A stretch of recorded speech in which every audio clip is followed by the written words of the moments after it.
Hello दोस्तों, welcome to our channel. तो I hope कि आप सब लोगों को पता चली गया होगा कि भैया एसएससी एमटीएस की भी डेट आ चुकी है।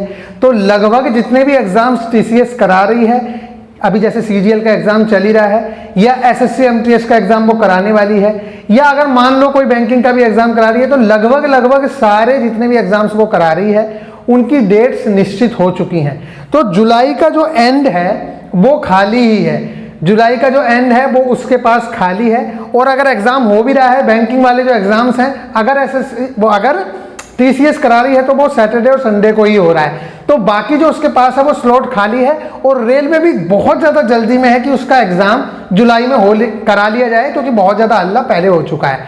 तो आपकी जो मोस्ट प्रोबेबली बन रहा है एग्जाम डेट, वो जुलाई के लास्ट में बन रहा है कि अब आपका जो एग्जाम है वो जुलाई के लास्ट में हो सकता है।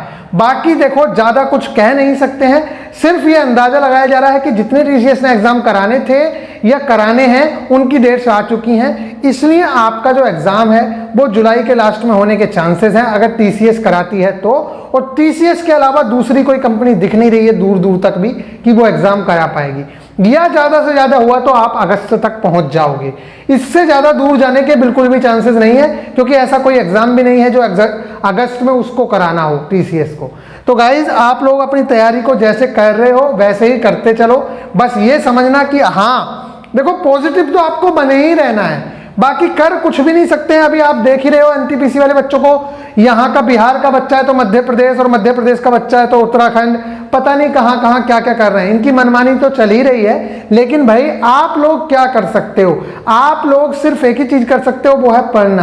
पीछे तो जा नहीं सकते, और पीछे जाके करोगे क्या? अपने साथ ही नुकसान करोगे। अभी एक दो बच्चों की कमेंट मैंने देखी कि हम तो नौकरी भी करेंगे, अब किसी की नहीं सुनेंगे।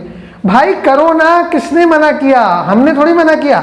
फिर आप खुद ही जिंदगी में अपने आप को कोसोगे कि एक नंबर और आ जाता तो ट्रैकमैन की पोस्ट ना मिलती, कोई दूसरी पोस्ट मिल जाती। और ट्रैकमैन के अलावा बाकी जितनी पोस्ट हैं, चाहे वो पॉइंट्समैन की है, चाहे वो कोई भी है और पोस्ट, उनमें प्रमोशन के बहुत ज्यादा चांसेस हैं।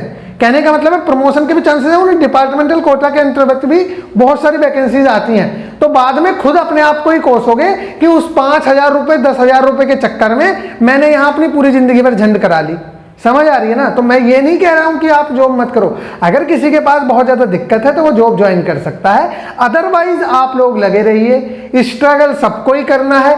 आप लोग जाके देख लीजिए यूपी में जिन्होंने टैट, सुपर टैट क्लियर कर रखे हैं, यूपी टैट हो गया, सी टैट हो गया, 2017 से 18 से वैकेंसी नहीं दिख रही है, 18 के बाद से वैकेंसी नहीं आ रही है, वो भी स्ट्रगल कर रहे हैं, और इंजीनियर्स भी स्ट्रगल कर रहे हैं। तो आप स्ट्रगल कर रहे हो तो इसमें कोई नई बात नहीं है भाई। हम भी नहीं चाहते कि इतना डेट हो, लेकिन हमें अगर पॉजिटिव बने रहना है तो वो यही है कि भाई हम दिन रात पढ़ते रहें, और पढ़ना है ही। जितना एफर्ट डाल सकते थे आपने भी डाला, हमने भी डाला, आगे भी अगर जरूरत पड़ेगी तो हम भी आपके साथ हैं, आप भी बने रहिएगा।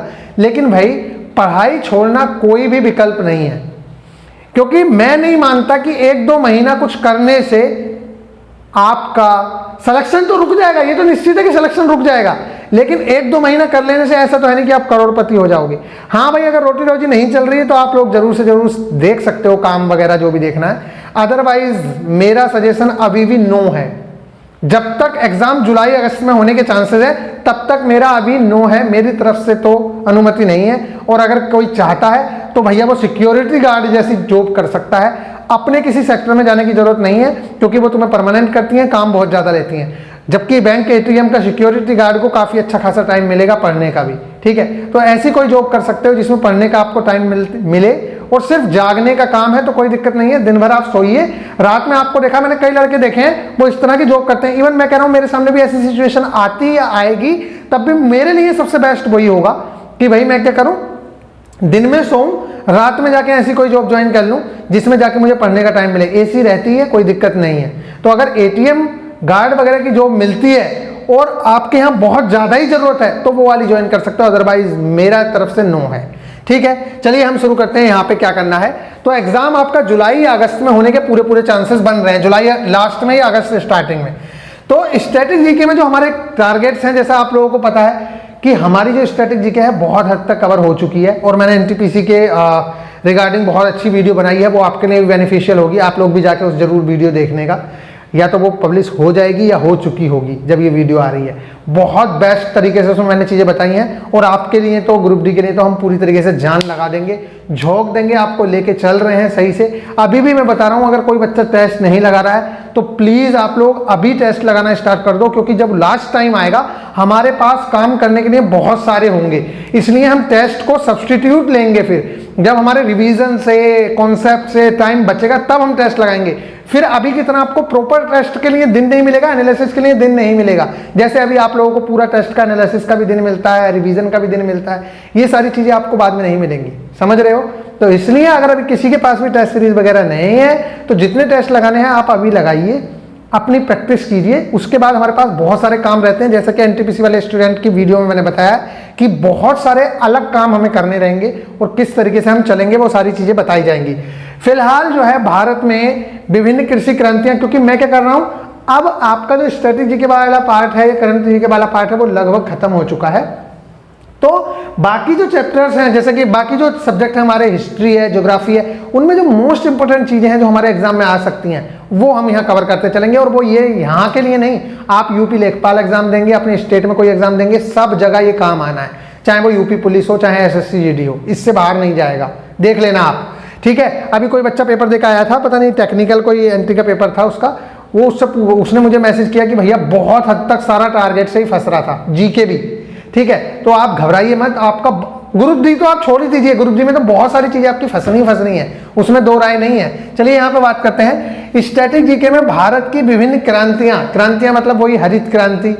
अच्छा, ये दो तीन चीजें बताना आपसे पूछ रहा हूं मैं। एक तो आपको बताना है कि गुलाबी क्रांति किस चीज से संबंधित है, गुलाबी क्रांति, ठीक है, और एक नीली क्रांति किस चीज से संबंधित है, ये दो चीजें बताना। जैसे आपने पढ़ाई होगा व्हाइट रिवॉल्यूशन क्या है, हरित क्रांति ग्रीन रिवॉल्यूशन क्या है, तो ये सारी क्रांतियां तो मैं दूंगा, लेकिन गुलाबी क्रांति आपको कमेंट करके बतानी है। गुलाबी और व्हाइट रिवॉल्यूशन और ब्लू रिवॉल्यूशन, नीली क्रांति और सफेद क्रांति, ये आप लोग जरूर से जरूर बताएंगे। इसके अलावा रिमेनिंग अवार्ड्स अभी रह रहे हैं, अवार्ड काफी हद तक हो चुके हैं और कुछ अभी रह रहे हैं, तो वो आज हम करेंगे। मैं आप लोगों को कुछ टॉपिक और प्रोवाइड कराऊंगा जो हमारे रह गया था, एक पेज का आधा पार्ट रह गया है, तो वो आज हम रिमेनिंग अवार्ड्स करेंगे।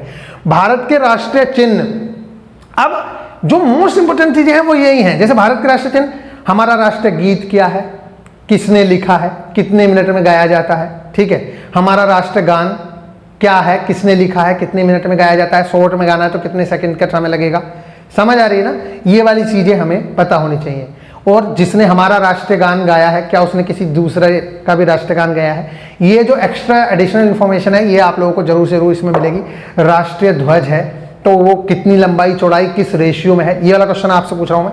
हमारे राष्ट्रीय ध्वज का जो रेशियो है लंबाई और चौड़ाई का, किसका, लंबाई और चौड़ाई का क्या रेशियो है, आप लोग जरूर से जरूर बताएंगे, ठीक है। और तीन कलर हैं तो उनके कौन से कलर का क्या मतलब होता है, और उसके बीच में जो सर्कल बना है उसमें कितनी तीलियां हैं, ये इस तरह के क्वेश्चंस पूछ लिए जाते हैं।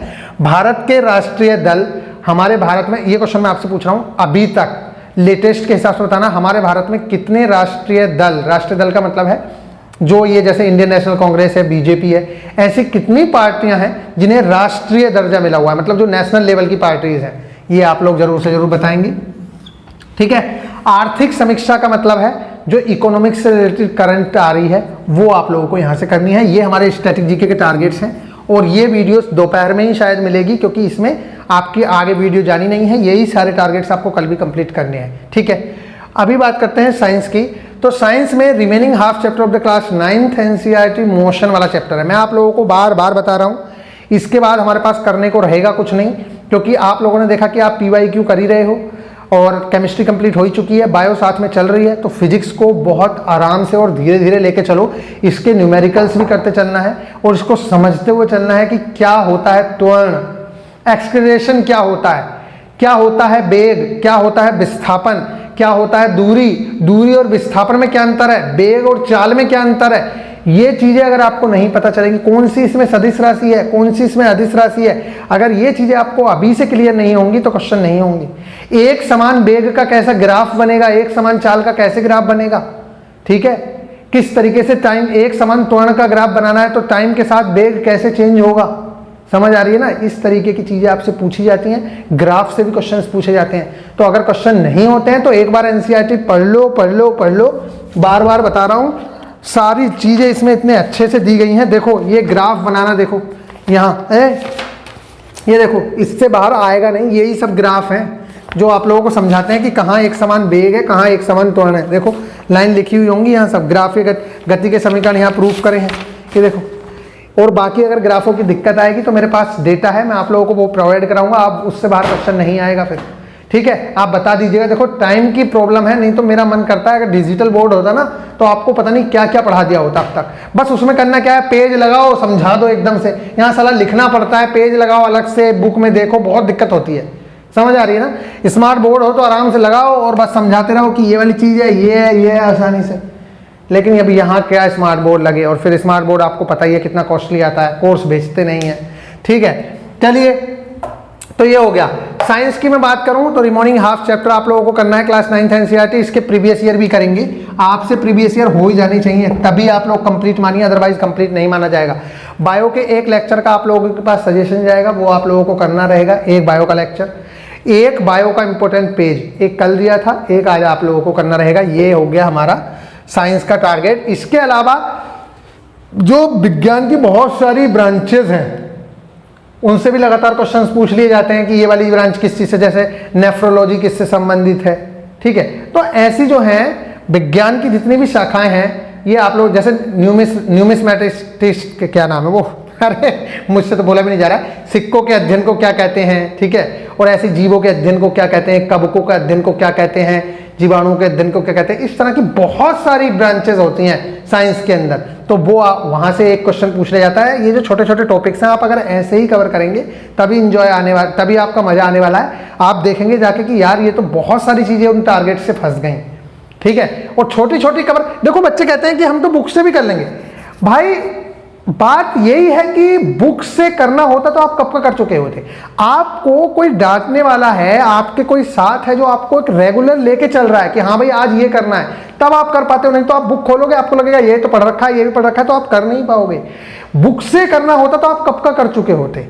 ये जो टारगेट जाते हैं इसीलिए जाते हैं तो आपकी बुक्स में ही सब कुछ है, लेकिन फिर भी आपके लिए क्या इंपॉर्टेंट है और कितनी कंटिन्यूटी के साथ आप उस चीज को करोगे, वो ये टारगेट डिसाइड करते हैं, ठीक है गाइस? तो आपके पास बहुत टाइम है, हम बहुत आसानी से सारी चीजें निपटा लेंगे। और मैं बंद इसीलिए नहीं कर रहा हूं क्योंकि आप बहुत पीछे हो जाओगे।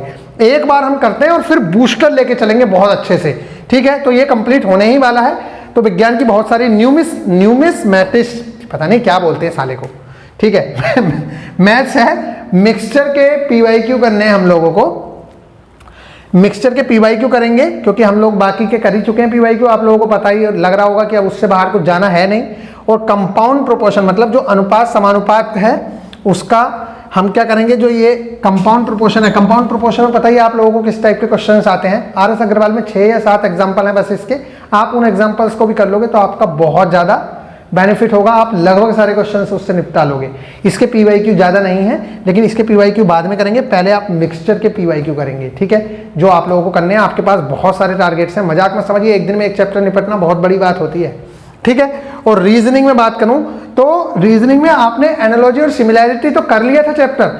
अब हम देखेंगे क्या आप ग्रुप डी में आए हुए एनालॉजी और सिमिलैरिटी कर सकते हैं। वो जो पहले मैंने आप लोगों को प्रोवाइड कराए वो एसएससी के थे, लेकिन जो हमारे ग्रुप डी में एग्जाम में एएलपी में आए हुए हैं, क्या हम वो क्वेश्चंस कर पा रहे हैं या नहीं कर पा रहे हैं। अगर आप वो वाले क्वेश्चंस कर पाएंगे उसके बाद तो आप लोग कहिएगा कि हाँ भाई बहुत अच्छा था भैया, आपने जो थ्योरी कराई उसी से लगभग सारे क्वेश्चन थे।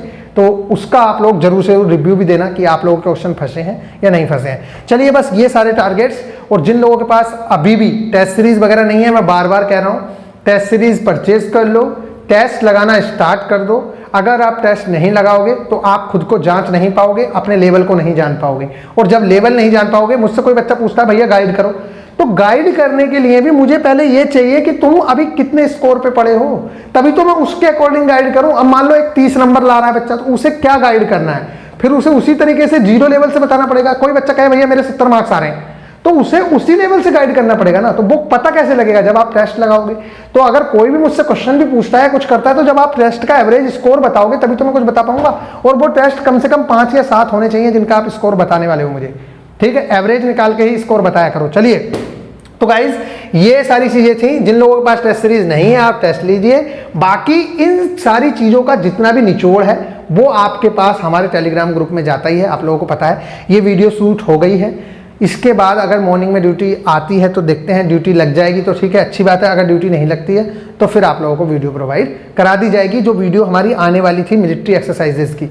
सच बता रहा हूँ, देखो जिम में ना छाले हो रहे हैं, जिम में हो रखे छाले, बोलने में बड़ी दिक्कत हो रही है, लेकिन फिर भी वो वाली वीडियो में, उस वीडियो से भी ज़्यादा इंपॉर्टेंट टारगेट देना था, क्योंकि वो वाला टॉपिक तो कंप्लीट हो ही जाएगा, लेकिन टारगेट देना बहुत ज़्यादा जरूरी है। तो आपके पास टारगेट चले गए हैं, बाकी चीज़ें भी करा देंगे। मिलेंगे फिर नेक्स्ट वीडियो में, ख्याल रखिएगा, टेक केयर।